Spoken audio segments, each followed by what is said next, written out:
স্বাগত। আজকে বাংলাদেশে আপনাদের সঙ্গে আছে আমি খালেদ মুহিউদ্দিন। প্রশাসন থেকে মিডিয়া গত 2 দিন পুরো দেশে মনোযোগ কেড়েছিল আওয়ামী লীগের জাতীয় সম্মেলন। জাঁকজমকপূর্ণ এই কাউন্সিল থেকে নতুন কি বার্তা পেল দেশ, রয়েছে জননিরাপত্তা থেকে নির্বাচন কমিশনের মতো হরেক জাতীয় ইস্যু। এসব নিয়ে আজকের আলোচনা রাজনীতির মোচড় কথা বলতে এখন স্টুডিওতে আছেন বিএনপির special affairs secretary doctor Asaduzzaman Ripon, আছেন সুচিন্তা ফাউন্ডেশন চেয়ারম্যান মোহাম্মদ আলী আরাফাত, আছেন ডিবিসি নিউজের সম্পাদক জাহিদুল হাসান পিন্টু এবং কিছুক্ষণের মধ্যে সাপ্তাহিক সম্পাদক গোলাম মুর্তজা আমাদের সাথে যোগ দিচ্ছেন। আমি রিপন ভাই আপনার কাছ থেকে একটি সরল প্রশ্ন করতে চাই, জানতে চাই যে আওয়ামী লীগের কাউন্সিল থেকে বিএনপি কি শিক্ষা নিল? আওয়ামী লীগের কাউন্সিল থেকে বিএনপি কি শিক্ষা নিল? যে শিক্ষাটা নেওয়া উচিত সেটা অবশ্য নেওয়া ঠিক হবে না। আচ্ছা, সেটা কোনটা? সেটা হচ্ছে যে অনেক ধরনের একটা জাঁকজমকপূর্ণ কাউন্সিল, এটা বিএনপির করা ঠিক হবে না। আচ্ছা, দ্বিতীয়ত হচ্ছে যে বিরোধী পক্ষকে দাওয়াত দেওয়ার ব্যাপারটা, সেটা এইভাবে ঠিক 2 দিন আগে বা 1 দিন আগে দেওয়ার ব্যাপারটা, এটাও ঠিক হবে না।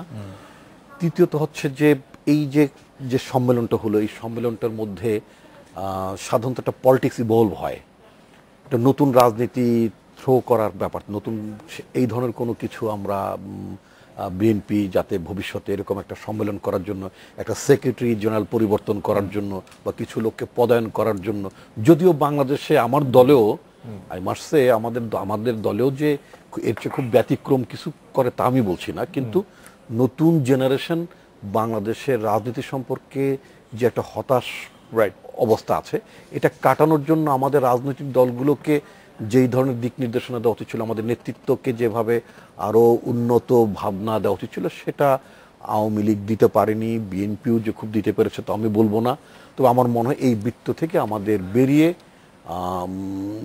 আওয়ামী লীগ যেটা করতে পারেনি, মানে ইতিবাচক অর্থে বলছি, সেই জিনিসগুলো বিএনপির ভবিষ্যতে করা ঠিক হবে।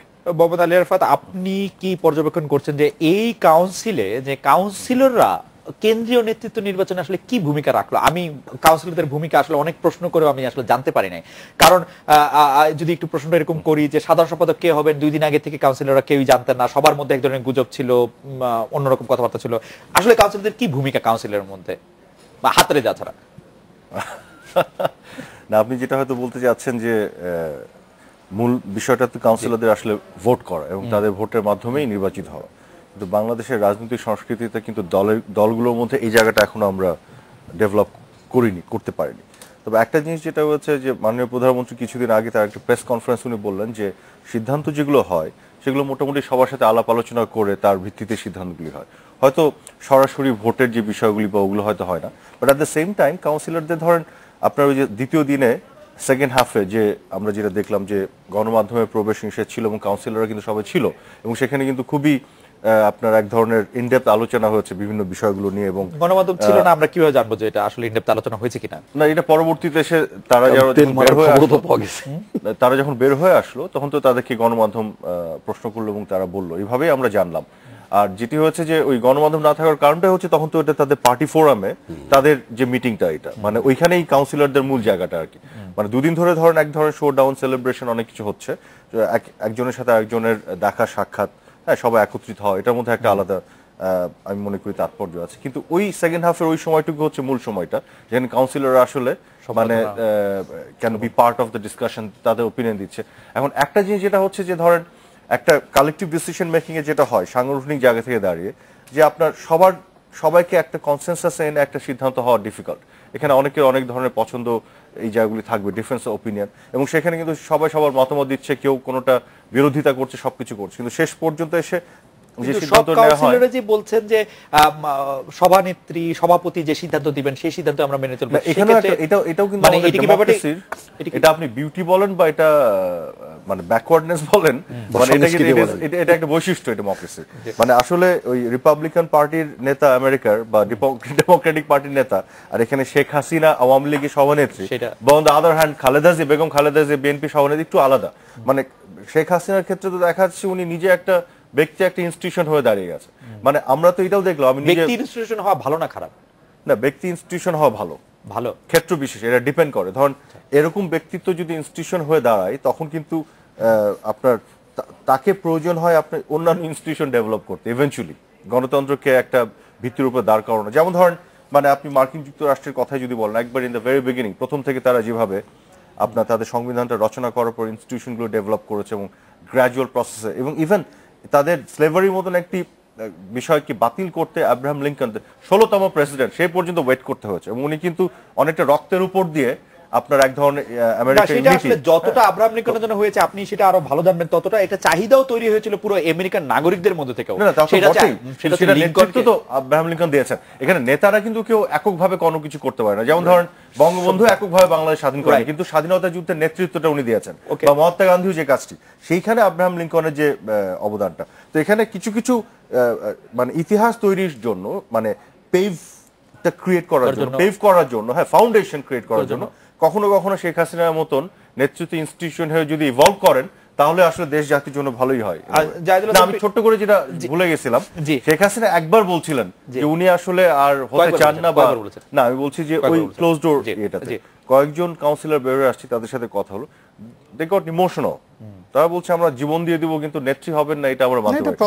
এই প্রকাশ্যেও বলেছেন, না প্রকাশ্যেও বলেছেন, এটা কিন্তু আমাদের একটা না, আমি বলছি তারা বের হয়ে এসে প্রকাশ্যে এটা বলছে না, এই ঘটনা 91 এ তো না সেটা করার পরও না, সেটি বলবেনই, কারণ এই বাস্তবতাটা তো আপনার আমেরিকাতে বা ইউকেতে নাই। না সেটা নাই, কারণ হচ্ছে যে জাহিদুল হাসান পিন্টুর কাছে এটি আমি এই ব্যাপারে বলতে চাই যে আসলে নেতারাই নেতা তৈরি করছেন না বলে নেতৃত্ব শূন্যতা থাকছে, তার জায়গা কারো পূরণ করার সুযোগ নাই।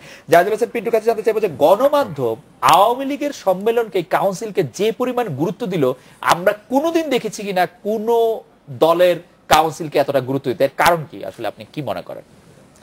এবার হ্যাঁ আপনি যেটা বলছেন কোনো সময় হয়নি, এটা ঠিক। মানে আমি তো ধরেন 26-27 বছর হলো এই প্রফেশনে। আওয়ামী লীগের 92 এর কাউন্সিল আমি সরাসরি কভার করেছি, বিএনপির 93 কাউন্সিলেও আমি দেখেছি। হ্যাঁ, এটা হওয়ার কারণ হলো এবার মূলত আওয়ামী লীগ নেতারা এবার একটা হাইপ তুলেছেন।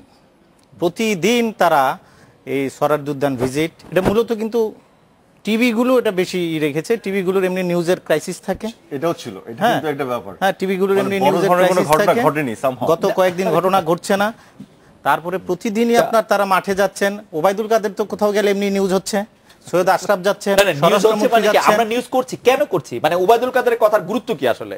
ওবায়দুল কাদের বাংলাদেশকে এগিয়ে নিয়ে যেতে হবে, আপনাদের ইতিবাচক কথা বলতে হবে, এইসব কথা এখন না পিন্টু ভাই, আপনারাই তো এই কথাগুলির কোনো গুরুত্বই দেন নাই জীবনে, হঠাৎ করে গুরুত্বপূর্ণ কেন হয়ে উঠলো? এটা কিন্তু আপনার পত্রিকায় ওই কভারেজ কিন্তু অত কভারেজ হয় না। টেলিভিশনগুলি কেন গুরুত্ব দিচ্ছে? টেলিভিশনগুলো এটা শুধু এটা না, টেলিভিশনগুলো পত্রিকায় কভারেজ দিয়েছে, পত্রিকা পরপর 3 দিন লিড আওয়ামী লীগের সম্মেলন, সেটা সম্মেলনের আগে পরে স্পেকুলেশন সব সময় ছিল। কে জানতে চায় আওয়ামী লীগের সাধারণ সম্পাদক কে হচ্ছে? না, এটা 92 তে শুনেন, 92 এর আওয়ামী লীগের কাউন্সিলে এই সংবাদ নিউজ করে দিল জলিল হচ্ছেন আপনার 92 তো হচ্ছে না 3 দিন আগে, এরপর আবার ভোরের কাগজ কাউন্টার দিল না, এটা জিল্লুর রহমানই হচ্ছেন।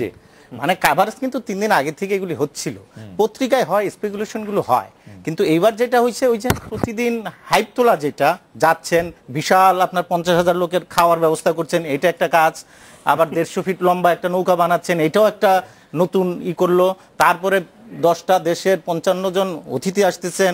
হ্যাঁ, এগুলো তো নতুন নতুন যুক্ত হয়েছে সম্মেলনে, এগুলো তো আগে দেখা যায় নাই। তারপরে বিউটিফিকেশন ঢাকা শহরের, তো এগুলো তো আগে কোনো কাউন্সিলে দেখা যায়নি।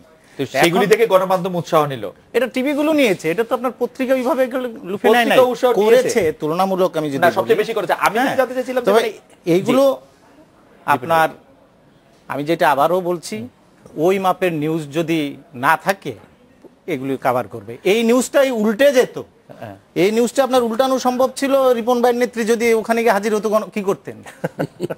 এটা কি ধরনের নিউজ হতো তখন বুঝতে পারছেন? বেগম খালেদা জিয়া শেখ হাসিনা বেগম জিয়া যদি কাউন্সিলে যেতেন সেটি সবচেয়ে প্রধান খবর হতো এবং সেই খবরটি জাস্টিফাইড হতো। কিন্তু আমি যেটি জানতে চাইছিলাম, বেগম জিয়া যান নাই আওয়ামী লীগের কাউন্সিল, প্রতি 3 বছর পর বছর যেটি হয় সেটিকে এত গুরুত্ব দেওয়ার গুরুত্ব এই যে দিয়েছে, তো বিএনপি অপোজিশনও গুরুত্ব দিচ্ছে, তার এই যে বিএনপি কয়েকদিন ধরে বক্তৃতা দিচ্ছে, এইগুলো আপনার ওই যে হাইপ তোলা, এটা উঠেছে। আপনি সংবাদ মূল্য যদি বলেন, আজকেই আমি যে একটা ইউনিভার্সিটিতে পড়ে, আজকে আমি সংবাদ মূল্য নিয়ে আমার লেকচার ছিল, হ্যাঁ, ওখানে এই উপাদানগুলো নিয়েও কথা হয়েছে, নতুন নতুন উপাদান যুক্ত হয়েছে। তাই গণমাধ্যম এগুলো, আমি একটু গোলাম মুর্তজা ভাই আপনার কাছে জানতে চাইবো, গোলাম মুর্তজা এসে আমাদের সাথে যোগ দিয়েছেন যে এবার গণমাধ্যম আওয়ামী লীগের কাউন্সিলকে ততটা গুরুত্ব দিল, এরকম গুরুত্ব আর কোন দলীয় মানে দলকে দেওয়া হয়েছে কিনা? আমি যদি প্রশ্নকে আরেকটু বিস্তৃত করি, কয়েকদিন আগে বিএনপির কাউন্সিল হয়েছে, সেই বিএনপির কাউন্সিলে গণমাধ্যমকে আমরা এইটুকু গুরুত্ব দিতে দেখছি কিনা? না, বিএনপির কাউন্সিলের চেয়ে আওয়ামী লীগের কাউন্সিল অনেকগুলো কারণে ব্যতিক্রম। একটি কারণে যে বাংলাদেশে আসলে রাজনৈতিক দল আর সরকার যেহেতু আলাদা নয়, সরকারে যখন থাকে তখন আসলে সরকারই সেই কাজগুলো সবগুলো কাজ করে। তো আওয়ামী লীগ এখন রাষ্ট্র ক্ষমতায় আছে, তো আওয়ামী লীগের কাউন্সিল কিন্তু খেয়াল করে দেখবেন যে কাজগুলো করছে সব সরকারি উদ্যোগে, সরকারের নানা রকমের মেকানিজম ব্যবহার করে কাজগুলো হচ্ছে। আর এখানে গুরুত্ব পাওয়ার একটা বড় কারণ, ধারণা করা হচ্ছিল যেহেতু সাধারণ সম্পাদক সৈয়দ আশরাফ একদম ক্লিন ইমেজের মানুষ, তার কিছু ব্যাপার নিয়ে কর্মীদের মধ্যে প্রশ্ন আছে, তিনি সময় ক্লিন ইমেজের মানুষ এই কারণে, ক্লিন ইমেজের এই অর্থে যে বাংলাদেশের অধিকাংশ রাজনীতিবিদদের বিরুদ্ধে বা রাজনীতিবিদদের বিষয়ে দুর্নীতি সহ নানা রকমের অনিয়মের অভিযোগ আছে। সৈয়দ আশরাফের বিরুদ্ধে সেই ধরনের কোনো অভিযোগ তার এলাকার বহু লোককে তিনি চাকরি দিয়েছেন, সব চাকরি দিয়েছেন আর ক্লিন ইমেজ, ক্লিন ইমেজটা বুঝতেই পারি না। আমি শুনতে পাচ্ছি যে সৈয়দ আশরাফের ইমেজ অনেক ক্লিন। সৈয়দ আশরাফের ক্লিন ইমেজ এরকম যে সৈয়দ আশরাফের বিরুদ্ধে অভিযোগ নাই যে তিনি অনুকাজটি করে দিয়ে অর্থ নিয়েছেন। সৈয়দ আশরাফের বিরুদ্ধে অভিযোগ নেই যে তিনি চাকরি দেওয়ার অভিযোগ হয়তো আছে, কিন্তু অর্থের বিনিময়ে চাকরি দিয়েছেন এরকম অভিযোগ আমি জানি না সংবাদকর্মী হিসেবে। এই কারণে আমি বলছি ক্লিন ইমেজ, অন্যরা কি কারণে বলে আমি জানি না এটি। আর সরকার, যেহেতু আপনি বলছেন গণমাধ্যম কেন গুরুত্ব দিলে, এটির কারণ হচ্ছে যেহেতু আওয়ামী লীগ পরপর 2 টার্ম ক্ষমতায় এবং ক্ষমতায় থাকা অবস্থাতে সৈয়দ আশরাফের মতো একজন মানুষ, সেই মানুষটির পরিবর্তন হতে পারে সাধারণ সম্পাদকে, যেহেতু একটা জল্পনা কল্পনা ছিল, এটা গণমাধ্যমের একটা আকর্ষণ ছিল। এর বাইরে আরেকটি আকর্ষণ ছিল, আওয়ামী লীগ অনেকগুলো কথা বলছিল, সেই কথাগুলোর প্রতিফলনটি কি ঘটে সেটা দেখার একটা আগ্রহ ছিল। যেমন জাঁকজমকের দিক দিয়ে, আলোকসজ্জা থেকে শুরু করে অন্যান্য জাঁকজমকের দিক দিয়ে মিডিয়ার একটা দায়িত্ব ছিল ক্ষমতাকে চ্যালেঞ্জ করা, এখন মিডিয়ার দায়িত্ব হচ্ছে যে যত বেশি ক্ষমতা এবং জাঁকজমক দেখাতে পারবে তাকে সামনে তুলে নিয়ে আসা। মিডিয়ার রোলই একটা চেঞ্জ হয়ে যাচ্ছে। আপনি একদম পরিষ্কার করে ঠিক একদম সঠিক কথাটাই বলেছেন। আমি একেবারে সম্পূর্ণরূপে যার যত বেশি ক্ষমতা, যে যত বেশি জাঁকজমক করে দেখাতে পারবে সেটাই মিডিয়া এখন করছে। তার কারণ হচ্ছে দেখেন, আওয়ামী লীগের সম্মেলনে আধুনিকতার অনেক ছোঁয়া আছে, ফেসবুকে লাইভ দেখাচ্ছেন, ডিজিটালি অনেক কিছু ব্যবহার করা হচ্ছে, কিন্তু সম্মেলন বা কাউন্সিলের মূল যে ব্যাপার নেতৃত্ব নির্বাচন, সেই জায়গাতে কিন্তু অ্যানালগ পদ্ধতিতেই আছে। মিডিয়া কিন্তু সেই জায়গাটাতে খুব বড় কোনো প্রশ্ন করছে। মনোনীত হয়েছে, নির্বাচন তো হয়নি। না না, আমি সেটা বলছি, নেতৃত্ব যে নির্বাচন বা মনোনয়ন নির্বাচন বলতে, আমি বলছি ডিজিটালি আপনি অনেক কিছু পরিবর্তন করছেন, আধুনিকতার অনেক ছোঁয়া দিচ্ছেন। আপনি এত বড় নৌকা বানাচ্ছেন, এত বড় মঞ্চ বানাচ্ছেন, ফেসবুকে লাইভ প্রচার করছেন, অনেক কিছু করছেন, কিন্তু আমি বলছি নেতৃত্ব নির্বাচন করার জায়গাতে কিন্তু আপনি সেই পুরনো জায়গাতেই রয়ে গেছেন। এই জায়গাটিতে বিষয়টা এরকম যে মিডিয়া কিন্তু ওই ব্যাপারগুলো নিয়ে অতটা জোরালো বক্তব্য রাখেনি, মিডিয়া বক্তব্য রেখেছে অনেকটাই জাঁকজমক। মিডিয়া তো মাইকের আওয়াজটাকে এমপ্লিফাই করেছে মাত্র, কোনো বিষয়ে জোরালো বক্তৃতা রাখে নাই আসলে। যাই হোক, আমরা একটা বিরতি নিয়েছি, বিরতির পর ফিরে এসে ডক্টর রিপন আপনার কাছ থেকে জানতে চাইবো যে যেটি জায়েদুল হাসান কথাটি তুলেছিলেন যে বিএনপি থাকার কথা থাকলেও বিএনপি শেষ পর্যন্ত চায়নি। আপনি হয়তো বলেছেন 2 দিন আগে বেগম জিয়া উপস্থিত হতে পারতেন, সুযোগ নিতে পারতেন বক্তৃতা দেওয়ার, সেটি কালকে ডক্টর জাফরুল্লাহ চৌধুরী আমাদের এখানে আসছেন, তিনিও অনেকবার করে বলেছেন, কিন্তু আপনারা এই কথাগুলি শুনছেন না। কেন শুনছেন না সেটি আমরা একটু শুনতে চাইবো আপনাদের কাছে। একটা বিরতি নিয়ে ফিরছি।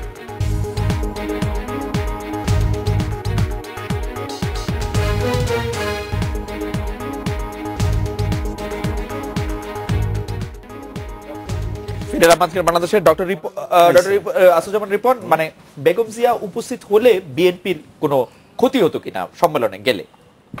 এটা উনি গেলে যে খুব লাভ হতো সেটা যেমন না, আবার বিএনপির কাউন্সিলে যদি আওয়ামী লীগের সভানেত্রী শেখ হাসিনা আসলেও যে বাংলাদেশের গণতন্ত্রে খুব লাভ হয়ে যেত তা না, বিষয়টাকে ওইভাবে দেখতে হবে। আমাদের দেশে তো মাঝে মধ্যে আমাদের কিছু লোকজন বলেন যে 2 নেত্রী বসলেই সব ঠিক হয়ে যাবে। তো দেখা গেল সমস্যাটা 2 নেত্রী এই জায়গায় গেলেই সব হয়ে যাবে। উনি শেখ হাসিনা বিএনপি সম্মেলন আসলে একেবারে গণতন্ত্রের নহর বইবে, অথবা বিএনপি গেলে কালকে নির্বাচন শুরু হয়ে যাবে, বিষয়টা এরকম না। কিন্তু একটু স্টার্ট তো করা দরকার। আপনি টেলিফোন করে টেলিফোন ধরেন না, আমি আসছি কথা বলতে না, দরজার সামনে ঘরের সামনে দরজা বন্ধ করে দেন। এই যে আপনার মানে যাওয়া যাইর ব্যাপারটা তৈরি করার আগে একটা মনোজাগতিক রাজনৈতিক পথ দরকার। 2টি দলের মধ্যে বা আমাদের বাংলাদেশের রাজনীতির যে বিভাজনটা, যে দূরত্বটা যে পর্যায়ে চলে গেছে, একটু বলি, মানে যাওয়া যাইটা তৈরি হলে কি মনোজাগতিক পথ তৈরি হতে পারে? যাওয়া যায় আগেই একটা ক্ষেত্র তৈরি হওয়া উচিত, অবশ্যই তাই হওয়া উচিত। হঠাৎ করেই তো একটা মানুষকে আসসালামু আলাইকুম ওয়ালাইকুম আসসালাম বলে না, যদি আমি কাকে সালাম দিচ্ছি কি উত্তর দেবেন তিনি। একবার কাল আপনি একটু আগে অফেয়ারে একটা গল্প বলেছেন, আমি একটু বলতে চাই। সেটা হচ্ছে যে আমি আমার ছাত্র জীবনে 87-88 আমি যখন ছাত্র দলের প্রেসিডেন্ট ছিলাম, তখন আমি একবার আমেরিকায় গেলাম। তো ওখানে সাবওয়েতে উঠলাম, ওঠার পর বেশ লম্বা দাড়ি, মাথা বড় টুপি, গোপঠোপ, খুব ফর্সা মতো একটা মানুষ দেখে মনে করলাম যে বিরাট বড় বুজুর্গ। আমরা তো এই উপমহাদেশের লোকরা বুজুর্গ পিসাব দেখতে অভ্যস্ত, তা আমি মনে করলাম আমার এই জীবনেতে এত বড় বুজুর্গ দেখি নাই। তা আমি এক লোককে দেখে আমি উঠে গেলাম, চেয়ারটি উঠে দেবো, সালাম আসসালামু আলাইকুম। উনি কোনো উত্তর নিলেন না। আমি বললাম হয়তো শোনেন, আবার বললাম আসসালামু আলাইকুম, উনি উত্তর নিলেন। তৃতীয়বার উনি সালাম দেওয়ার পর উনি খুব কটমটিয়ে তাকালেন। তারপর আমি বললাম বিষয়টা, সালাম দিলাম, উনি সালাম উত্তর না দিয়ে আমার দিকে রেগে যাচ্ছেন কেন? তো আমার বিষয়টা খুব বিব্রতকর, আমি কিছু না বলে পরে আসলাম। আসার পরে আমি নিউ ইয়র্কের যে ভদ্রলোকের বাসে উঠেছিলাম তাকে বললাম, ভাইরে এইটা কি আজব দেশ, এখানকার মুসলমানরা আসসালামু আলাইকুম ইংরেজি আছে নাকি? এখানকার ইংরেজিতে আসসালামু আলাইকুম বলে কেন? বলে কেন কি হয়েছে? বলে ঘটনাটা বললাম যে আপনি যে মায়ের খান না এটাই বেশি। বলে কেন? জরে ভদ্রলোক তো ইহুদি এবং মানে বোধহয় ইহুদি যাজক ঠাজক টাইপের কিছু একটা হবে, আপনাকে মাইর ঠ্যাট দেয় নাই, সাবধানে নাম এটাই বেশি। ওই তো মনে করতে পারতো যে আপনি বিদ্রুপ করার জন্য অথবা ওকে বিব্রত করার জন্য। এটা বলে ভালো করছেন রিপোর্ট ভাই, প্রায়ই আসলে বিএনপি নেতাদের ইহুদিদের চেনা যায় না, এটা প্রায় এটা প্রমাণ রেখেছেন আসলাম সাহেব পরে। তো ইহুদি নেতাদের প্রায় চেনেন না আপনারা। আমি এখন কথা হচ্ছে যে সালামটা দেওয়ার আগেও একটা ক্ষেত্র লাগে, জানতে হয়, চিনতে হয়, বুঝতে হয়, তা না হলে এটা খুব কার্যকরী কিছু হয় না। মোহাম্মদ আরাফাত, আপনার কাছে জানতে চাইবো যে যেটি কিছুটা গোলাম মুর্তজা কিছুটা মানে প্রসঙ্গটি আনলেন যে আওয়ামী লীগের সম্মেলনটা বাস্তবায়ন করার ক্ষেত্রে ডিএমপি যেরকম দিক নির্দেশনা দিল, সিটি কর্পোরেশন থেকে যেমন পরিচ্ছন্নতা তোলপাড় হলো, নিরাপত্তায় বাড়তি নজর দিল, বিএনপির কাউন্সিলের জায়গা পেতেই হয়রানি হলো। আমাদেরকে জর্জ অরওয়েল মনে পড়ছে কিনা যে democracy is everybody is equal but somebody is more equal than others, এরকম মনে পড়ছে কিনা? আওয়ামী লীগ অন্যদের চেয়ে বেশি ইকুয়াল কিনা? না, আপনার প্রশ্নটা ভেরি ভ্যালিড এবং এখানে আমার আসলে উত্তরটা ভেরি সিম্পল। বাংলাদেশের বাস্তবতা এটাই। আমরা এখন এই জায়গা থেকে বের হয়ে আপনি ডেমোক্রেসির যে আদর্শিক যে জায়গাটা আমরা চিন্তা করি সেই জায়গায় তো আমরা নাই, দ্যাটস ফর শিওর। এখানে যারাই যে সময় ক্ষমতায় থেকেছে তারা একটা অ্যাডিশনাল বেটার ট্রিটমেন্ট পেয়েছে, সেটাই হয়েছে।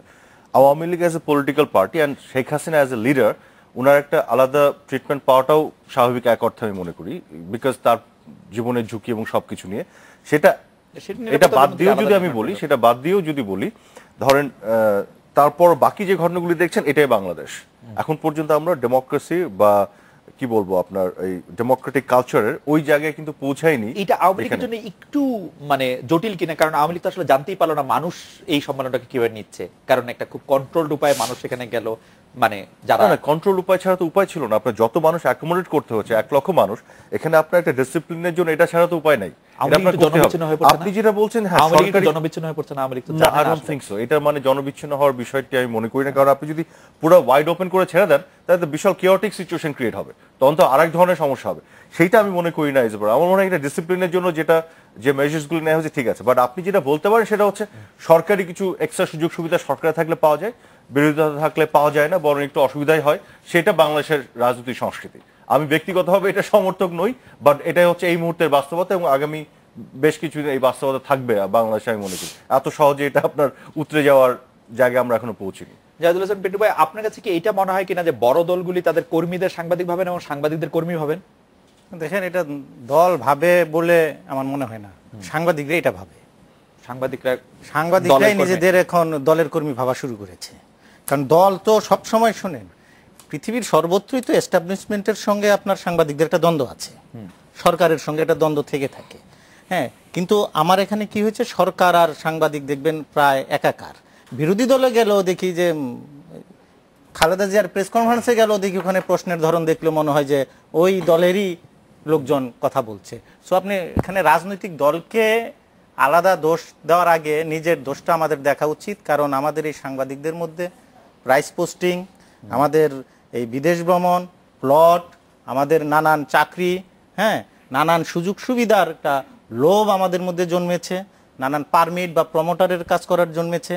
আমাদের ইউনিয়নগুলিও আপনার তার বাইরে না। ইউনিয়নগুলো আমি কালকেই আপনার মতো মানে টক শোতে আমাদের এক সাংবাদিক নেতাকে আনলাম, উনি কথা বলতেছিলেন পার্টির কর্মী হিসাবে।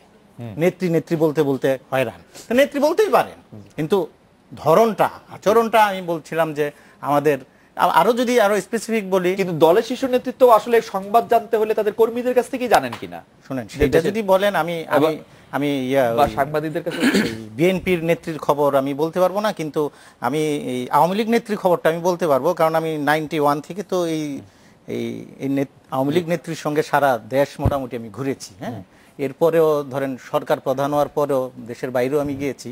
আমার যা অ্যাসেসমেন্ট তার সম্পর্কে বা আমি যা দেখেছি, ওনার যে সোর্স, উনি আপনার ওই এসবি, ডিবি, এনএসআই সোর্স লাগে না। সারা বাংলাদেশের থানা কমিটি থেকে আরম্ভ করে জেলা কমিটি, আপনার ইউনিয়ন কমিটিতে তার লোক আছে। আমি হয়তো খবরও রাখি না উনি কত হাজার ছেলে মেয়েকে পড়ালেখার খরচ দেন। না সেটি দেন, তার মানে কি ওই যে ওইসব এলাকার খোঁজ উনি রাখেন না যে তা না। আমি আমার একটু উদাহরণও দিতে পারি আপনাকে ওনার খোঁজটা। এই বছর 10 আগে আমি ওনার ইন্টারভিউ করতে গেলাম, ভার্চুয়ালি কনফাইন তিনি তখন সুধা সদনে।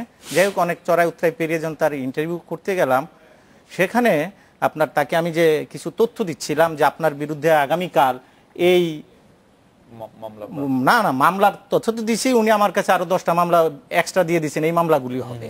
দলের কর্মীরা বা নেতারা যে সংস্কারপন্থীরা যে প্রেস কনফারেন্স করে কি বলবেন সেটা যখন আমি বলতেছিলাম আপনার বিরুদ্ধে এই অভিযোগ আনছেন আপনার দলেরই নেতারা, উনি আমাকে ড্রাফটটাও দেখিয়ে দিলেন, কালকে এটা পাঠ করে শোনা। আওয়ামী লীগের ওনার সোর্স আওয়ামী লীগের তো বিদ্রোহী প্রার্থী হয় কেন তাহলে নারায়ণগঞ্জে হারলো কেন? সেটা আপনার বিদ্রোহী প্রার্থী আওয়ামী লীগে হওয়ার কারণও আছে। আওয়ামী লীগের উপদলীয় কোন দল তো কম না, শেষ পর্যন্ত এরা কিন্তু ভাগাভাগি করে একজন আরেকজনকে ছাড় দিতে চায় না, যে সুবিধাটা আবার বিএনপি পায়, শেষ সময়ে বিএনপি এক হয়ে যায়। কিন্তু আপনি মনে করছেন এটা সাংবাদিকদের মধ্যে কথাটি সাংবাদিকদেরই জায়গা থেকে সাংবাদিক এটি করেন। জনাব গোলাম মুর্তজা, এই সম্মেলন থেকে আমরা নতুন কি পেলাম? নতুন সাধারণ সম্পাদক পেয়েছি, এতে দলীয় রাজনীতির ক্ষেত্রে কোনো নতুন মাত্রা যুক্ত হবে কিনা, রাজনৈতিক গতিপথ পরিবর্তনে এই সম্মেলনের কোনো ভূমিকা আপনি দেখেন কিনা? না, রাজনৈতিক গতিপথ পরিবর্তনের জন্য যদি রাজনৈতিক উদ্যোগে সম্মেলন এবং রাজনীতিটাকে যদি প্রধান করে পুরো কার্যক্রম পরিচালিত হতো, তাহলে হয়তো এই জায়গাটিতে একটা আশাবাদের জায়গা তৈরি হতো। তা আমার মনে হয় না যে খুব নতুন কোনো দিক নির্দেশনা এই জায়গা থেকে আসবে। যেভাবে যে পদ্ধতিতে রাজনীতি চলছিল সেই রকমই রাজনীতি চলতে থাকবে। এখানে একটি কথা আওয়ামী লীগের পক্ষ থেকে যে কথাটি খুব জোর দিয়ে বলা হচ্ছে যে মূলত আগামী নির্বাচনকে সামনে রেখে এই সম্মেলনটির করা হয়েছে। এখন আগামীর সম্মেলন, আপনার প্রশ্নের থেকে যদি আসে যে আগামী নির্বাচন, এখন তাহলে তো নির্বাচনটি একটি সুষ্ঠু গ্রহণযোগ্য নির্বাচন বলতে এর আগে আমাদের এখানে যে 3টি বা 4টি নির্বাচন হয়েছে সেগুলোকে যদি আমরা মোটামুটিভাবে একটা উদাহরণ হিসাবে ধরি, তাহলে দেখতে হবে যে আগামী নির্বাচনটা আসলে কি হবে বা কি হতে পারে। এখন সেই নির্বাচনটি নিয়ে যদি আমরা এরকম একটা সিদ্ধান্তে পৌঁছতে পারি যে হ্যাঁ, আগামী নির্বাচনটি 1991, 96 বা 2001 বা 2008-এ যে নির্বাচনগুলো হয়েছিল এই রকম একটি নির্বাচন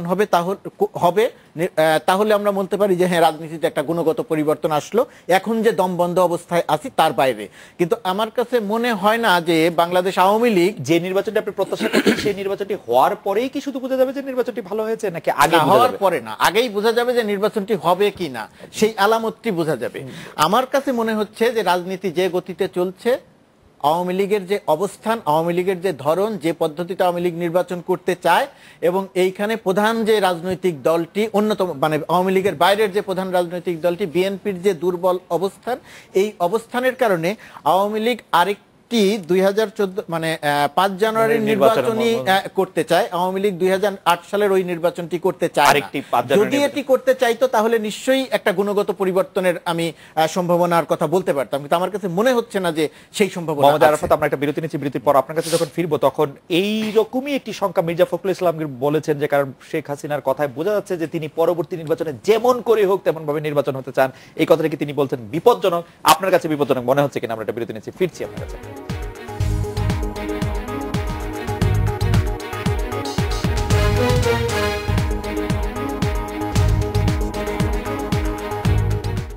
ফিরে এলাম আজকে বাংলাদেশে। মোহাম্মদ আরাফাত, বিরতির আগে আপনার কাছে জানতে চাইছিলাম যে বিপজ্জনক মনে করছেন কিনা আগামী নির্বাচনে কোনোভাবে বিএনপি আসতে হবে না, আওয়ামী লীগে আসবে নির্বাচনে? এটা তো দেখেন, একটা দল তার নেত্রী তাদের কর্মীদের কিনে তো এরকমই হবে তার কথাবার্তা এবং তার মনোভাব, এবং সেটাই তো তার ভিশন এবং তার গোল অ্যান্ড টার্গেট হওয়া উচিত যে উনি জিততে চান তার দলকে নিয়ে, তার আবার ক্ষমতায় আসতে চান বাংলাদেশের উন্নয়নের ধারাবাহিকতা রাখার জন্য। এবং বিএনপি জামাত বলতে তো একটা সংখ্যা আছে আওয়ামী লীগের জায়গা থেকে, যে এখানে আবার দেখা যাবে যে আপনার বাংলাদেশের পলিটিক্সের জামাতিকরণ হবে, কোন জায়গায় যে দাঁড়াবে কে জানে। আপনার যুদ্ধাপরাধের বিচারগুলি হলো, তারপর এসে তারা কি কোন তাণ্ডব করবে এই দেশে। তো সবকিছু নিয়ে ওনার মেসেজ ঠিকই আছে। এটাকে আপনি দুইভাবেই ইন্টারপ্রেট করতে পারেন। একটা হতে পারে যে হ্যাঁ, সর্বোচ্চ শ্রম দিয়ে হার্ডওয়ার্ক করে তাদের খাটাখাটনি করে তারা তাদের সর্বোচ্চটা দিয়ে ইলেকশন জেতার জন্য যা যা করা লাগে সেই করার আপনার ইনস্ট্রাকশনটা প্রধানমন্ত্রী বা তাদের আওয়ামী লীগ সভানেত্রী দিয়েছেন। আবার এটাকে ধর অন্যভাবে যদি ইন্টারপ্রেট করতে চান, যেটা ফখরুল আলমগীর করেছেন, ও এটা মানে কি তাহলে যেন তেন ভাবে যেভাবে হোক মানে আনডিউ প্রসেসে জিতে যাও। তো এখন তাহলে তো বলাই যাবে না, আপনি যাই বলেন জিতার কথা বলতে গেলেই যখনই বলবেন না আমাদের কিন্তু জিততেই হবে। আর একটা জিনিস আপনাকে মাথায় রাখতে হবে, একটা সাংগঠনিক পর্যায়ে যখন মিটিং হচ্ছে, যখন আপনি ইনস্ট্রাকশন দিচ্ছেন আপনার নেতাকর্মীকে, আপনার ফলোয়ারদের, আপনার কথার মধ্যে তো সেই ফোর্স, সেই এনার্জিগুলো তো থাকতেই হয়। এখানে তো আপনার টক শোতে ডিসকাশনের মতন সফটলি বলার বিষয় নাই, এটা গোটা বিশ্বব্যাপী আপনার এই ধরনের প্র্যাকটিসগুলো আছে। সো আমি কোনোভাবেই মনে করি না যে মাননীয় প্রধানমন্ত্রী বা আওয়ামী লীগ সভানেত্রী ওই ফখরুল ইসলাম আলমগীর সাহেব যেভাবে ইন্টারপ্রেট করছেন সেই অর্থে বলেছেন। ডক্টর আসাদুজ্জামান রিপন, আপনি কি মনে করছেন মির্জা ফখরুল ইসলাম আলমগীর কি তার নেতাকর্মীদের বলেন না আগামীবার আমাদের জিতে আসতেই হবে, আর তাছাড়া যে প্রধানমন্ত্রী শেখ হাসিনা যদি কোনো কারণে অন্য কোনো ভাবে জিততে চাইতেন তো তিনি তার লোকদের বলবেন, দলের নেতাকর্মীদের বলার কি দরকার? দেখুন, আর ওপেনলি বলার কি দরকার? না, ওপেনলি বলার দরকারটা হচ্ছে যে এখন বেশি কনফিডেন্ট বললেও কিছু আসে না, একটা উনি তো মানে কোনো থোড়াই কেয়ার করছে না সরকার, দ্বিতীয়ত হচ্ছে যে গত ইউনিয়ন পরিষদ নির্বাচন, উপজেলা নির্বাচন, পৌর নির্বাচনগুলো যে প্যাটার্নে হয়েছে এটা তো আর নতুন করে ব্যাখ্যা করার দরকার নেই যে বাংলাদেশে কি স্টাইলে নির্বাচন হয়। আরাফাত যে কথাটি একটু আগে বললেন যে এটাই বাংলাদেশ, কিন্তু এখন যদি এই যে দুর্বিনীত মনোভাবটা থাকে যে আমি ক্ষমতায় আছি, ক্ষমতায় থাকবো, বিএনপি ক্ষমতায় আসতে দেব না, তো ওয়েল আমি যদি ভালো কাজ করে থাকি, উন্নয়নের কাজ করে থাকি, যদি সবকিছু ঠিক থাকে, জনগণের কাছে যাবো, উনি যেটা বললেন।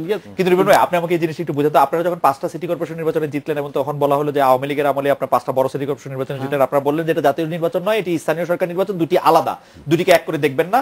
আবার যখন আপনারা স্থানীয় সরকার নির্বাচনে আপনারা হারলেন বা আপনাকে হারিয়ে দেওয়া হলো, তখন আবার এটা বললেন যে এটি দেখে আবার জাতীয় নির্বাচনের চরিত্র বোঝা যাচ্ছে। দুটি আমি আপনি কিন্তু একটা পোস্ট আপনার জানুয়ারি 5 ইলেকশনে একটা সিনিয়রের কথা বললেন, আর একটা প্রি জানুয়ারি ইলেকশনের কথা বললেন। 14 সালের 5ই জানুয়ারিতে যে নির্বাচনটি হলো সেই নির্বাচন আগে একটা প্রেক্ষাপট ছিল নিঃসন্দেহে, এতে কোনো ইয়ে নেই। কিন্তু 14 সালের 5ই জানুয়ারি যে নির্বাচনটি হলো, এই নির্বাচনের পরে সরকার এটা ধরেই নিয়েছে যে দেশের যদি কেউ ভোট নাও দেয়, এবং এটা তো আসলে আমাদের, আপনার কাছে একটা সংবিধান আছে মনে হচ্ছে, এই সংবিধানে কোথাও লেখা নেই যে 300 জন মানুষ যদি বিনা ভোটে নির্বাচিত হন তখন সরকার গঠিত হবে না বা গঠন করা যাবে না, প্রধানমন্ত্রী দেশে থাকবে না, বা 154 জন দিয়ে এটি প্রমাণিত। সুতরাং ভোট ছাড়া সরকার চালানো এবং আপনারা সাহায্য করবেন, নির্বাচন বর্জন না, শুধু প্রতিহত করার ঘোষণা দিবেন। ভোট ছাড়া প্রধানমন্ত্রী হওয়া যায়, ভোট ছাড়া সরকার থাকা যায়, এবং ভোট ছাড়া 2.5 বছরও ভালোভাবে চলা যায়। তো এটা তো মোটামুটি প্রমাণিত। তো আর আপনাদের কেয়ার করার দরকার কি? কেয়ার করার দরকার নেই। অফশোরে যান আপনারা। কিন্তু এখন কথা যেটা হচ্ছে জানা, অফশোরে আমরা যাব কি যাব না, বাংলাদেশের গণতন্ত্র অবসরে চলে যাবে কিনা, that is more important. BNP অবসরে যাবে না। আজকে যেটা আপনি নিজে একটু আগে আলোচনা যে সূত্রপাতটা আপনি করছিলেন, যে আমাদের মিডিয়ার অবস্থাটা আপনি যেটা দেখলেন, আমাদের মানে পিন্টু বোধহয় বলছিলেন যে মানে সাংবাদিকরা নেত্রী বলছেন। আজকে যেটা পত্রিকায় পড়লাম, অনলাইনে পড়লাম, ওবায়দুল কাদের আওয়ামী লীগের সাধারণ সম্পাদক হয়েছেন। আমি গতকালকে তাকে অভিনন্দন জানি। আরাফাত আমার সাথে প্রোগ্রাম ছিলেন, উনি আমাদের বিশ্ববিদ্যালয়ের বড় ভাই, আমাদের সিনিয়র ভাই, আমরা নিশ্চয়ই তাকে ওয়েলকাম করেছি। মানে ছাত্র রাজনীতি উঠে আসা একজন মানুষ, একটা দলের মানে দ্বিতীয় গুরুত্বপূর্ণ পদে, সেটা নিঃসন্দেহে অনেক আশার আলো অন্যান্য রাজনৈতিক দলের লোকদের জন্য। কিন্তু আজকে আমি একটা জিনিস দেখে খুব মর্মাহত হলাম, ব্যথিত হলাম কিছুটা। এবং ওবায়দুল কাদের সাহেব উনি অনেক কথাবার্তা বলেন, হাইব্রিড নেতা টেতা অনেক কিছু বলেন। আজকে আমার খুব অবাক লাগলো, উনি সাধারণ সম্পাদক হওয়ার পর উনি যখন সচিবালয়ে গেলেন, মানে আজকে অনলাইনে দেখলাম, হয়তো কালকে পত্রিকা মানুষ দেখতে পাবে, তখন ওখানে কর্মচারী কর্মকর্তারা তাকে নিচে নেমে এসে তাকে ফুল টুল দিয়ে অভিনন্দন করেন, মিষ্টি মুখ ঠুক করালেন। এখন আমার কথা হচ্ছে যে আমি খুব খুশি হতাম যদি ওবায়দুল কাদের সাহেব যদি ওখানে উনি যে স্বভাব সুলভ কায়দায় কথাবার্তাগুলো বলেন, ওখানে যদি কর্মকর্তা কর্মচারীদের যদি বলতেন যে আমি তো এখানে আওয়ামী লীগের কার্যালয়ে আসি নাই, আমি বাংলাদেশ সচিবালয়ে এসেছি, আপনারা কেন আপনাদের কাজ ছেড়ে, চেয়ার ছেড়ে, দায়িত্ব ছেড়ে দিয়ে আপনারা আমাকে আসলেন কেন? তো এটা ইটস নট ফেয়ার। আমার মনে হয় যে এই বক্তব্যের সাথে আমি সম্পূর্ণ একমত। আমি গোলাম মুর্তজা ভাই আপনার কাছে জানতে চাইবো যে রাজনীতিবিদ থেকে শুরু করে আমাদের সবারই আসলে এখন অবসরে যাওয়ার সময় এসে পড়েছে কিনা? সংবাদ তো দরকার নাই, সব তো ঠিকঠাক কিন্তু চলছে দেশে, তো কোনো কিছুর কোনো সমস্যা তো নাই না। সেটা আপনি বলতে পারেন সেইভাবে যে আমরা শিক্ষা, স্বাস্থ্য, চিকিৎসা, বাসস্থান কোথাও কোনো সমস্যা না, আপনি গণমাধ্যমে কোনো সমস্যা কোথাও পাবেন না, সব ঠিকঠাক চলছে, সব ঠিকঠাক চলছে। আমরা অবশ্যই আমাদের আসলেই আমাদের গণমাধ্যম থেকে শুরু করে সবগুলো জায়গার অবস্থা দেখলে সেরকমই মনে হয়।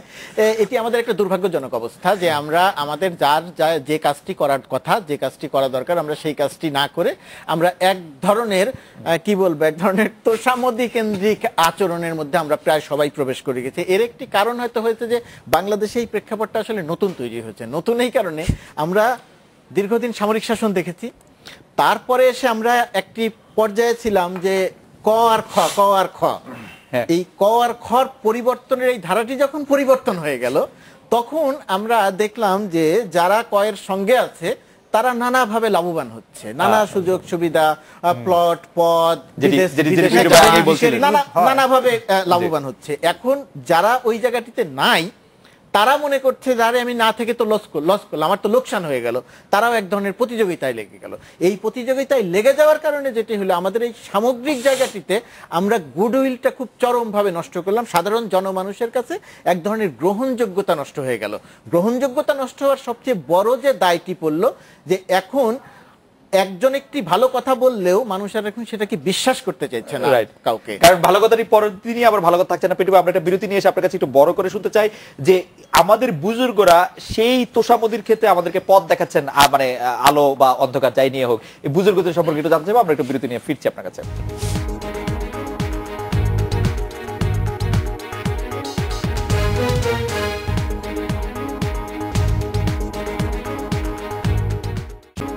ফিরে এলাম আজকে বাংলাদেশে। জাহিদুল হাসান পিন্টু, আপনার কাছ থেকে জানতে চাইছিলাম যে সাংবাদিকদের প্রসঙ্গে বিরতির আগে যে বিষয়টি আলোচনা হচ্ছিল সেই বিষয়টি নিয়ে। দেখেন, সাংবাদিকদের বিষয় না, এখানে আপনার পেশাজীবী যতগুলো আছেন সবই তো আপনার সাংবাদিকদের মতো বিভক্ত। আপনি যদি ধরেন এরশাদ বিরোধী আন্দোলনের সময় সব পেশাজীবীরা ঐক্যবদ্ধ হয়েছিলেন।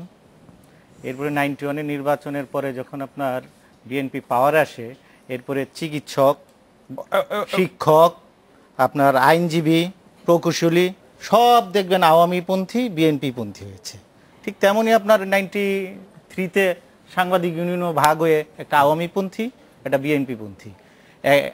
আমাদের মুরব্বীরা যে পদ দেখালেন সেটি একটু, হ্যাঁ, মুরব্বীদের ওই যে আপনার বিএফইউজে দুই ভাগ, এক বিএফইউজের কর্ণধার প্রধানমন্ত্রীর উপদেষ্টা, আরেক বিএফইউজের কর্ণধার বিরোধী দল নেত্রীর উপদেষ্টা। এরা আবার নমিনেশনও নিয়েছেন। হ্যাঁ, তো এখন যখন আপনার একজন নেননি, একজন নেননি বোধহয়, নেওয়ার সুযোগ হয় না, একজন উপদেষ্টা হয়েছেন তো সরাসরি চেয়ারপারসন হয় নাই, একজন তো দলের মধ্যে চেয়ারপারসনের উপদেষ্টা হয়েছে, নির্বাচন আসেনি, যে নির্বাচন আসেনি, খালেদার উপদেষ্টা ছিলেন।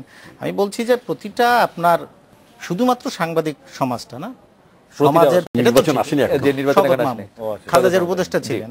আমি বলছি যে প্রতিটা আপনার শুধুমাত্র সাংবাদিক সমাজটা না, সমাজের প্রত্যেকটা সেক্টরে যখন আপনার এই রাজনৈতিক বিভাজনের কারণে এই পেশাজীবীটা পুরোটাই আপনার বিভাজন হয়ে গেছে, সাংবাদিকরা তার চেয়ে আলাদা হতে পারে নাই। তো সাংবাদিকদের উচিত ছিল এই জায়গায় অন্তত এক হওয়া। সেই এক হওয়া না হওয়ার কারণ আপনি নিশ্চয়ই এই যে বিভিন্ন প্রেস কনফারেন্সের দৃশ্য দেখে বুঝতে পারেন, হ্যাঁ, যে তারা কেন এত স্তুতি করেন।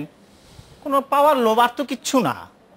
এখন এই পাওয়ার লোভ যখন আমার আপনার মধ্যে ঢুকে যাবে, তখন আমি আমার আসলটা দিতে পারবো না। আমি যেটা বিবেক বলি যে সাংবাদিকরা বিবেক, সেই বিবেকটা নাই।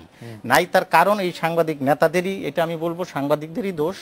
আরো কারণ আপনি যতই বলেন এখানে এই যে নোয়াব আছে, এখানে সম্পাদক পরিষদ আছে, উনিও একজন সম্পাদক, হ্যাঁ, বিএফইউজে, ডিইউজে, প্রেস ক্লাব, সব জায়গায় তো আপনার রাজনীতি, পরিচয়টা হয় দলীয় রাজনীতি, হয় আওয়ামী লীগ নয় বিএনপি। এখন এই জায়গাটা যতক্ষণ না পর্যন্ত আমাদের সাংবাদিক নেতারা এখান থেকে নিজেদেরকে মুক্ত করে নিয়ে আসতে না পারবেন, ততদিন পর্যন্ত রাজনৈতিক দল তো ওই সুযোগটা নিবে। রাইট। আমি একটু জনাব মোহাম্মদ আরাফাত, আমি অন্য একটা প্রসঙ্গে চলে যাচ্ছি। সজীব ওয়াজেদ জয়কে কেন্দ্রীয় নেতৃত্বে আনার ব্যাপারে কাউন্সিলরদের একটি চাপ ছিল, সেটি দেখানোর জন্যই হোক বা হাততালি পাওয়ার জন্যই হোক, কিন্তু তাকে শেষ পর্যন্ত আনা হয়নি। এটিকে আপনি ভালো দেখেন, খারাপ দেখেন, কি দেখেন? না, এটা দেখানোর জন্য বলে আমি মনে করি না। জেনুইনলি কিন্তু তাদের একটা আকাঙ্ক্ষা ছিল যে কেন, মানে কেন এটা তাদেরকে জিজ্ঞেস করতে হবে কেন, মানে আপনি যেহেতু জেনুইন বলছেন সেজন্য আপনি জেনুইনলি বলছি এই কারণে যে একটা আকাঙ্ক্ষার জায়গা, একটা ইমোশন কাজ করে, তারা মনে করে একটা এক ধরনের ইমেজ আছে, পছন্দ করে, তারা চাই। মানে পলিটিক্সে কিছু জিনিস তো ধরেন ইমোশনাল অলসো, তাই না, এরকম ব্যাপারগুলি আছে। কিন্তু উনি তো এগ্রি করেননি, এবং উনি এগ্রি না করার পেছনে কারণ হচ্ছে উনি যেটা বলেছেন, উনি সরাসরি ভাবে রাজনীতিতে এই মুহূর্তে আসতে চান না। উনি যেহেতু অন্য দেশে থাকেন, এটা ঠিকও হবে না একটা পদ নিয়ে আঁকড়ে ধরে থাকা। উনি রাদার যেভাবে প্রাইম মিনিস্টারকে মানে উপদেষ্টা হিসেবে, অবৈতনিক উপদেষ্টা হিসেবে যে কাজটা করছেন, ওভাবে উনি কাজটা করে যেতে চান, এবং এটি ওনার স্ট্র্যাটেজি, এভাবে উনি থাকতে চান মূলত। তো এটা একটা। আচ্ছা, আমি দু একটা জিনিস একটু অ্যাড করতে চাই পিন্টু ভাইয়ের যে প্রসঙ্গটা আসছে, এখানে আমার একটু কিছু জায়গায় একটু দ্বিমত আছে আর কি। আমি আসলে ঢালাওভাবে বলতে চাই না যে সবাই শুধু ধরেন লাভের জন্য, পদের জন্য। বাংলাদেশের রাজনৈতিক বাস্তবতাটাও কিন্তু বুঝতে হবে। বাংলাদেশ কিন্তু একটা বিভক্ত একটা রাজনীতি। এখানে আমি বলতে পারি অনেক মানুষ আছে অ্যাবসলিউটলি আইডিওলজিক্যাল কারণে অ্যাবসলিউটলি জামাত এবং জামাতিকরণ এবং মুক্তিযুদ্ধের চেতনা বিরোধী জায়গা থেকে সে তার কৌশলগত অবস্থান নেওয়ার কারণে সে মানে তার একটা অবস্থান নেয়া, হ্যাঁ, এবং কোনো বেনিফিট ছাড়া কোনো সুবিধা ছাড়া অনেকেই কিন্তু আছেন। সবাই যে শুধু সুবিধার জন্যই করছে ব্যাপারটা এরকম নয়। হ্যাঁ, এটাও ঠিক, সুবিধা নেয়ার লোকও আছে, মানে যারা আওয়ামী লীগ করছে তাদের মধ্যে সুবিধা নেয় নাই এরকম লোকও আছে, বিএনপির মধ্যে এরকম কেউ আছে? না, সেটা লোক তো আপনি পাবেনই। আমি নেতাদের কথা বলছি, ওভারঅল যদি বলেন ভালোভাবে তো আমিও বলতে চাই না। আপনি যখন আপনি যে আপনার পয়েন্টে আমি একটু শেষ করি কিন্তু ভাই, যেমন ধরেন আমি আপনাকে একটা জিনিস বলি, আপনি আমেরিকার গণতন্ত্র দেখেন, আপনি ফক্স নিউজকে তো এন্টার নিউজ চ্যানেলটাই তো কনজারভেটিভদের সাপোর্ট করে, রিপাবলিকানদের সাপোর্ট করে। তারপর আপনার সিএনএন তো মোটামুটি ট্রাম্পের এগেইনস্টে একটা অবস্থা নিয়ে ফেলেছে, ওদের পুরো এন্টার তো গণমাধ্যম যে তার একটা মানে রাজনৈতিক একটা অবস্থান নিতে পারবে না গণমাধ্যমের সাথে থাকবে, আমি মনে করি না।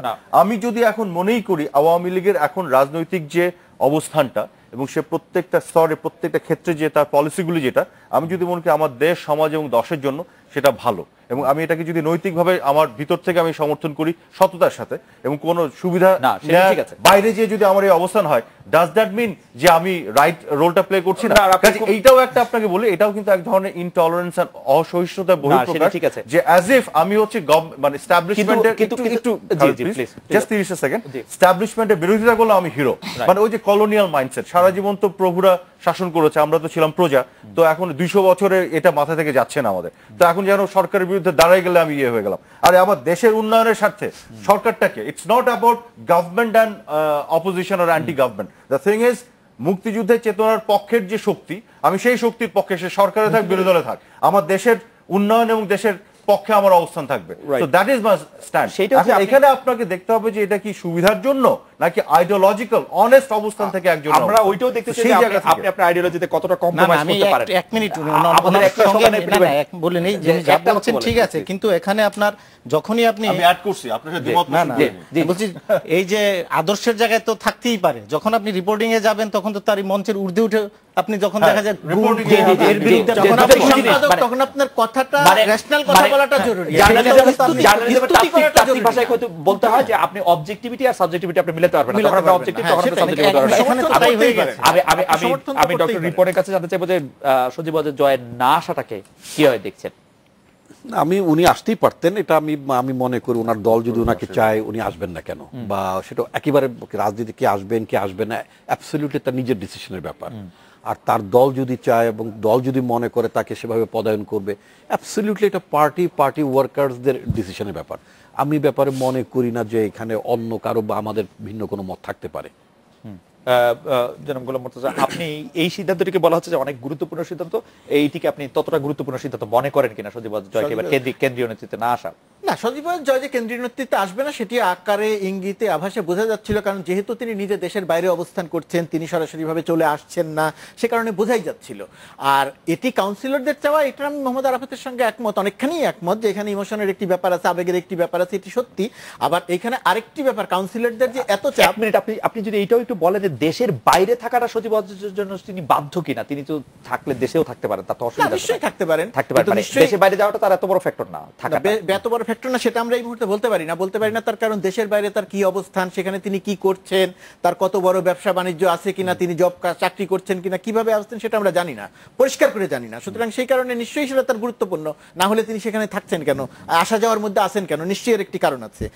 আর কাউন্সিলরদের বক্তব্যের কথা যেটি বললেন, আমাদের মতো দেশে বিএনপি বা আওয়ামী লীগে, বিএনপিতে তারেক রহমান সম্পর্কে দেখবেন, আওয়ামী লীগে সজীব ওয়াজেদ জয় সম্পর্কে আমি পুরোটা বলছি না, কিছুটা বলছি, যে মাননীয় প্রধানমন্ত্রীর ওই বক্তব্য যে এত তেল দিয়েন না, ওই রকম ব্যাপার কাউন্সিলরদের কিছু কিছু থাকে, এই ক্ষেত্রেও আছে, তারেক রহমানের ক্ষেত্রেও থাকে, সজীব ওয়াজেদ জয়ের ক্ষেত্রেও আছে, এটিকে অস্বীকার করার কোনো উপায় নেই। পিন্টু ভাই, আমরা একদম শেষ বাক্য শুনতে চাইবো যে এইগুলি আসলে প্রধানমন্ত্রীকে ইতিবাচক প্রভাব ফেলে কিনা? যদি আমি আওয়ামী লীগের সভানেত্রীর কথাই বলি, তেল দিয়েন না উনি বলছেন, কিন্তু যিনি তেল দিচ্ছেন তাকে একটু স্নেহের চোখেই দেখছেন। না, এই আওয়ামী লীগ সভানেত্রী এগুলো খুব বেশি যে এনজয় করেন তা না। আপনি শুনে যে খুব বেশি কাজে লাগান দেখি না, যারা তেল দিচ্ছে তাদেরকে তো, যারা তেল দেয় তারা কি বোকা, মানে এত বোকা তারা? এটাই যে আমাদের তো জাতীয় চরিত্র, আপনি হরপ্রসাদ শাস্ত্রীর পড়েন নাই তো প্রবন্ধ, এটা তো আজকের কাহিনী না, এই চরিত্রের মধ্যে আমাদের ঢুকে গেছি আমরা। এখন এই যে প্রয়োজন না থাকলেও তেল দিবে। হ্যাঁ দিচ্ছে তো, এটা তো শুধু ওই যে আমি আবারও বলি আমরাও তো দিচ্ছি, যেখানে তোর তেলা মাথায় তেল দিচ্ছি না। না, তার চেয়ে বড় কথা, তেল দিলে তো অনেক ক্ষেত্রে দৃশ্যমান সুবিধা পাওয়া যায়, অনেক ক্ষেত্রে এই ক্ষেত্রে পাওয়া যাচ্ছে সেটাই বলছি না। সুতরাং এগুলো তো প্রভাব বিস্তার করে।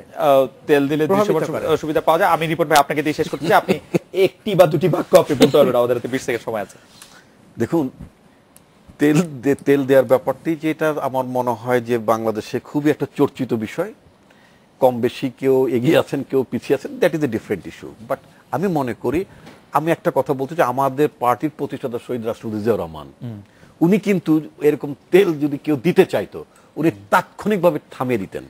এখনকার তাৎক্ষণিকভাবে থামিয়ে দিতেন। এখনকার আমি আমার পার্টির ফাউন্ডার সম্পর্কে বলতে চাই, সবাই শুনতে পছন্দ করে, সেটা শুনে যাচ্ছে। ডক্টর আসাদ জামান রিপন, মোহাম্মদ আলী আরাফাত, জাহিদুল হাসান পিন্টু এবং গোলাম মুর্তজা, আপনাদের অনেক ধন্যবাদ। এই ছিল আজকে বাংলাদেশে দেখা হচ্ছে আগামীকাল এই সময়। শুভরাত্রি।